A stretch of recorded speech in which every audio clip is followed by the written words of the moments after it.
The dog named Kane. The story you're about to read is a true story of a dog named Kane who was born on April 27, 2020 in Munfordville, Kentucky, where he once lived. He was brought to Franklin, Kentucky on June 8, 2020 by his owner Lauren Tuck, who pledged to love and care for him as well. He was Lauren Doggy Daddy. He was actually the one who introduced Kane to her. Kane was a long way from home, and the family he once knew was left back in Munfordville, Kentucky. Now it was his time for him to venture out into new places and things. As he grew and began to notice the area, he started looking around, noticing things were a little different than what he had been used to back home. He didn't know anyone in Franklin, Kentucky, and he was new to the area. But as time moved on, he managed to make friends and had all kinds of love surrounding him each and every day. Kane had a stunning look about himself. He had a brown coat of fur with a tan splash on his face right between his eyes, around his nose and under his chin and belly. His eyes lighten up like shiny bars of gold. He was the cutest dog you would have ever wanted to lay your eyes on. Once you saw him, you would have fallen in love with him. This is how adorable he was. On Kane's first night in his new home, Ronald had purchased a crate for him to sleep in.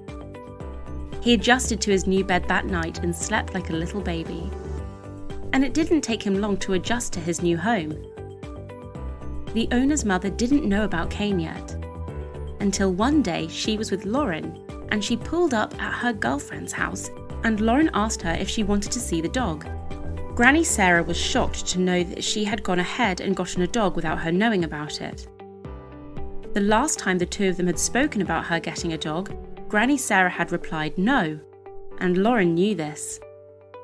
Lauren had wanted a dog ever since she was a little girl, but Granny Sarah worked 2 jobs and wasn't able to help her take care of a dog.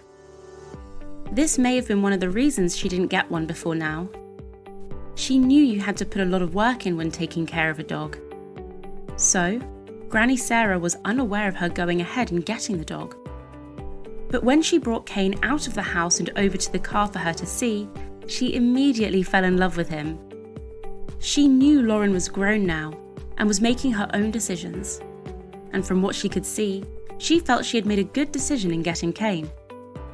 Granny Sarah had no trouble after that accepting Kane into her home and caring for him too.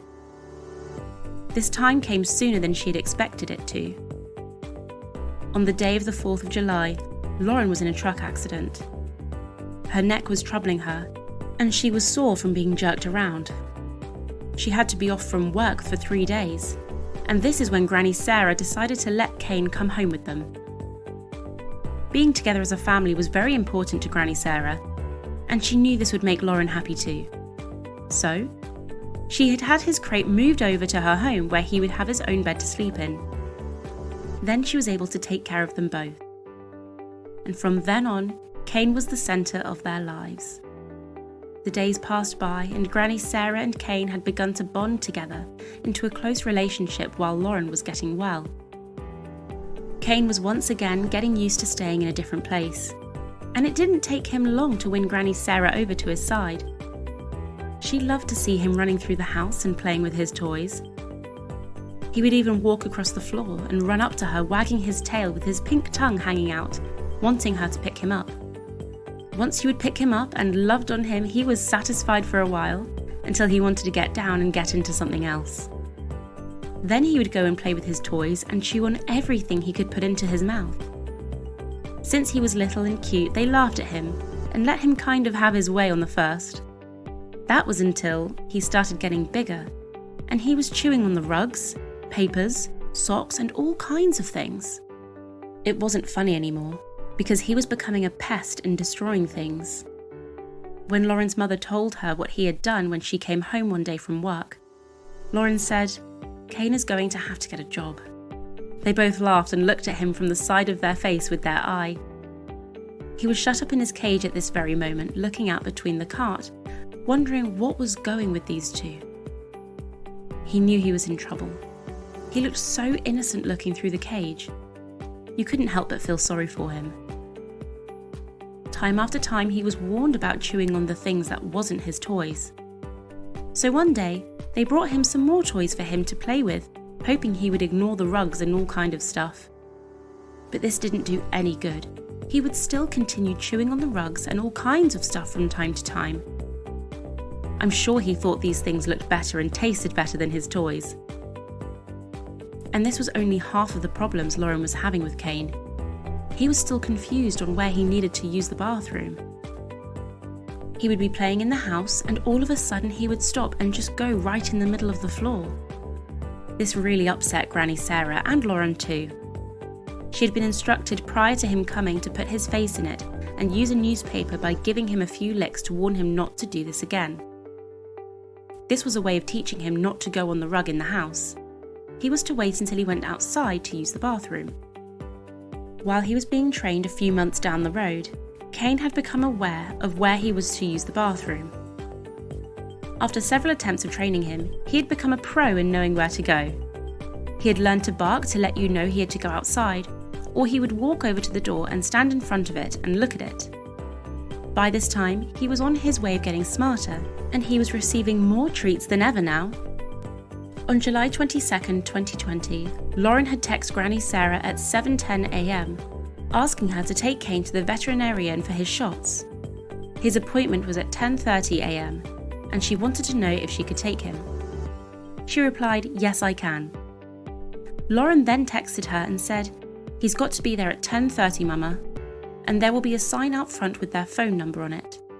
You will call them when you pull up and tell them you are outside. They will come out and get him." Granny Sarah said, "All right, I will get up so I can get ready to take him." Once she got there, she thought that he was to be at one place, and he was scheduled at another place. But Granny Sarah acted like she knew where to go. She called Lauren and she called the clinic and said she's on her way with Kane. Once she arrived, she called inside and the doctor came out and took Kane from the car after she asked Granny Sarah some questions and took him inside. While Kane was at his doctor's visit, Granny Sarah had time to run over to the store to pick him up some treats for Kane. When she came back within 5 minutes, she got a call saying they would be bringing Kane back out to the car. But first, they were needing for her to pay his bill. Granny Sarah asked, "How much is it?" The lady said it will be $60.60. Granny Sarah didn't know she was going to have to pay for the visit too. So she reached in her purse and pulled out her MasterCard and paid for Kane's doctor visit. Later on, one of the assistants came out to the car with Kane and said he's doing good. He has no worms, he weighs 21.8 pounds, and his next appointment will be on August 12th, 2020 at 10:30 in the morning. Then she called Lauren and updated her on how the visit went and told her, "You owe me $66.60. Lauren laughed and said, "All right, Mama, I'm going to send it to you through the Cash App right now." You see, Granny Sarah didn't mind doing for Kane, but she didn't want to take on much of his responsibilities. This could be another reason why Lauren didn't get this dog when she was younger. Granny Sarah had a lot planned for Kane, but this was not one of the plans. When Granny Sarah got him home, she gave him some Tylenol to keep him from running a fever and getting sick. But this didn't help. At about 6:30, he started getting sick and vomiting and looking so pitiful. Granny Sarah wasn't feeling fine about Kane being sick. I think she was getting sick too. This is how much they had become attached to each other. Lauren happened to be there and called her friend Carrie to reassure Granny Sarah that everything was going to be all right with Kane. Carrie said, "This is normal, Miss Sarah. I promise you, he will be fine." He lay down in his crate and went to sleep. Then later, he got up and started playing with his toys as if nothing had happened. The next day he was up and ready to start another day with Granny Sarah. She decided to take him with her riding in her van to the park and other places. He loved to go riding with her. She would let him look out the window so he could see all the exciting things while she was driving. Soon after that, Granny Sarah had realised that she had made a big mistake by taking him riding in the van. Each time she grabbed her keys to leave the house, he would whine and bark to go riding with her in the van. He had been watching her and Lauren long enough to know when they were going to be leaving without taking him.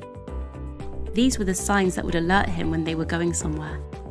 When they would pick up the keys, he could hear them jiggle, seeing them change their clothes and then stoop down to tie their shoes. Kane was beginning to catch on to things that they didn't even think he was paying attention to. This is when she knew she had started something she would have to keep up with him for a very long time. So on a special occasion, Granny Sarah would take time out to take him with her riding in the van. She would take him out for walks around 6:30 or 7 a.m. in the mornings and make sure he would potty before coming back into the house. She would also sit outside and watch him play while she was enjoying being outdoors. These two were becoming an item in spending time together. And as they were becoming an item, Granny Sarah could see that Lauren was getting a little jealous of her and Kane spending so much time together. Why, you might be asking? This was because at night Granny Sarah would say, "Good night, Kane." Then as she was walking out of the room, Lauren would say, "Good night, Mama." Granny would laugh and say, "Good night, Lauren." This is how she could tell that Lauren was beginning to feel left out of the circle. So from that day forward, she made sure she would always say good night to the both of them. This way, Lauren would never feel left out of the circle. Granny Sarah loved the both of them, and she was glad that Kane had come to join them in their home.